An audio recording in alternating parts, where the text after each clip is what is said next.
қызылордалықтар Астанаға жету үшін білесіз айналып жүретін осы Жезқазғанның жолы қалай болып жатыр? Иә, ол көп айтылған жол ғой.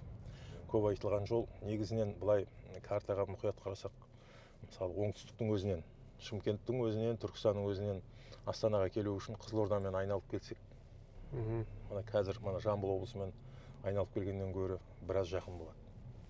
Сондықтан мына Қызылорда мен Жезқазған арасындағы жолдың бір созылып бір басталған. Бүгінгі күні мына Қызылорда облысы бойынша 208 шақырымның 151 шақырымында асфальт жұмыстарын бітіріп қойдық. Биылғы жылы түгелімен сол 208 шақырым бітіреміз. Ұлытау облысында 195 шақырым бар. Оған мына мердігер компаниялар былтыр анықталып, манағы алдын ала төлемдерін алып, дайындық жұмыстарын бастап кетті де, биыл келесі жылы 2 жылдың ішінде сол жердің құрылысын бәрін бітіреді. 408 шақырым осы жолдың құрылысы келесі жылы толығымен аяқталады. Құтты болсын көрермендерімізге келесі жылы енді. Ел аман болса, жұрт тыныш болса деп айтайық. Иә.